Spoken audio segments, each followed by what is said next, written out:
All right, well, I'm just thankful that y'all don't have the ability to make a mask mandate. And tonight I was going to talk about the need for a second high school, but I was sidetracked by, for the boys, pussy or the idea of pussy or the idea of pussy. A Mexican is a Mexican is a Mexican. Take her out back, we boys figured, then hand on the put it in her coin box, put it in her cornhole, grab a hold of that braid, rub that calico. You can find that on page 39 of the book called Out of Darkness, which you can find at Hudson Bend Middle School and Bee Cave Middle School.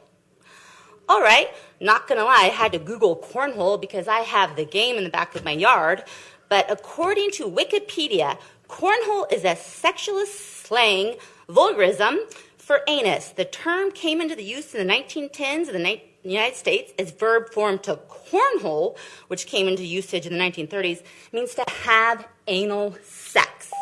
I do not want my children to learn about anal sex in middle school. I have never had anal sex. I don't want to have anal sex. I don't want my kids having anal sex. I want you to start focusing on education and not public health. Stone, you're on. Officials, you are supposed to be educating our children, Bell, not thank you. teach them Ms. about Bell, thank anal you. sex. Thank you, Ms. Bell. Marge, Last week, I asked my children if I could check the books that they've picked up from the school. My son picked up this brand new book from the shelves in class, Lawn Boy. He was under the impression it was about a kid that ends up with a gig mowing the grass at Disneyland. I'd like to share a few quotes with you. This first one, just turn it around. On page 19, not that it really matters in 4th grade, at a church youth group meeting out in the bushes, I touched Doug Goebel's dick, and he touched mine. In fact, there was even some mouths involved. Next one, page 91. What if I told you I touched another guy's dick? What if I told you I sucked it? I was 10 years old, but it's true. I put Doug Goebel's dick in my mouth. I was in 4th grade. It was no big deal. He sucked mine too. And you know what? It wasn't terrible. Page 174. I don't know if I made a sign for this one. Yeah, I did. He talked about old times at the church, but never mentioned our penises or the fact that he never said 10 words to me after our little foray in the bushes. Not a single reference to holding or tugging or sucking dicks. All I could think about while he was chatting me up was his little salamander between my 4th grade fingers, rapidly engorging with blood. Page 230, I didn't make a sign for this. Why won't you admit we sucked each other's dicks? We shared a Hershey's bar, then you showed me your dick. The next thing I know, it's in my mouth. We sucked each other's dicks, and you're pretending it didn't happen.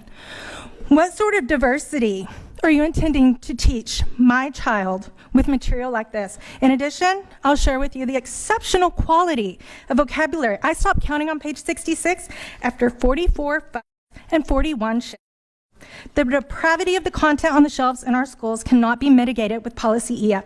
At this point, I need you to know that according to policy FFH, hold this one please, local, sexual harassment is defined as unwanted sexual advances, sexually motivated verbal, nonverbal conduct, or other conduct or communication of a sexual nature when the conduct is so severe, persistent, or pervasive that it affects a student's ability to participate in or benefit from an educational program or activity, or otherwise adversely affects the student's educational opportunities or creates an intimidating, hostile educational environment.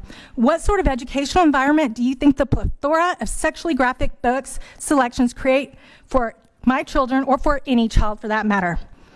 I won't go into my 4th grade daughter, but we don't, this is not a thing for 4th graders. Who normalizes sex acts between 4th graders? I'll tell you who. Pedophiles. So it's fortuitous that you invited the Leander Police Department to visit tonight so that we can talk about.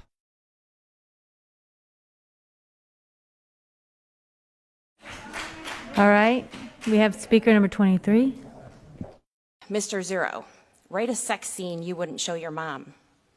Rewrite the sex scene from above into one that you'd let your mom read. Describe your favorite part of a man's body using only verbs. Describe a time when you wanted to orgasm but couldn't. You have just been caught in bed by a jealous spouse. How would you talk your way out of this? Write a sermon for a beloved preacher who has been caught in a sex scandal. 10 euphemisms for sex. You're a brand new suicide hotline counselor. Describe how you feel during the course of your first call. Write a letter from the point of view of a drug addict. Drink a beer. Write about the taste. Write an X-rated Disney scenario. A room full of people who want to sleep together. The first time you had sex. Choose how you will die. Write a scene that begins, "It was the first time I killed a man." You have a dream that you murdered someone. Who is it? How and why did the murder happen, and what happens afterwards? You are a serial killer. What TV shows are on your DVR list, and why? I hope each and every one of you is as uncomfortable as I am after reading that. Now, imagine you are 17 and in a room full of peers with an adult teacher. How do you feel now? This is what Hudson teachers are asking our children to write about. When these topics are encouraged and read by adults, that is pedophilia. And this is happening on your watch. This is grooming, and all of you need to be replaced. While you have dedicated yourselves to woke social justice and failed medical experiments, you have been found sleeping on the job. This book has been in our schools for 6 years. 6 years! You have allowed the sexualization of our youth and grooming material to be approved for classroom content. I have a copy of the Code of Ethics you all swore to abide by. Code 0123R. Select sound instructional strategies and materials and submit them to regular and impartial evaluations. Are you telling me this book was submitted and approved? If not, then how can you expect us to believe that CRT will not be taught in our schools? If it was approved, how can we trust anything you are teaching our children? By the following board meeting, I want to know what the consequences were for providing this material to our children, and the following questions. Who will be terminated over this book? Where was the book purchased from? Who made the decision to use the book? Who is responsible in selecting the book? What teachers have been using this book? And each and every one of you should be ashamed.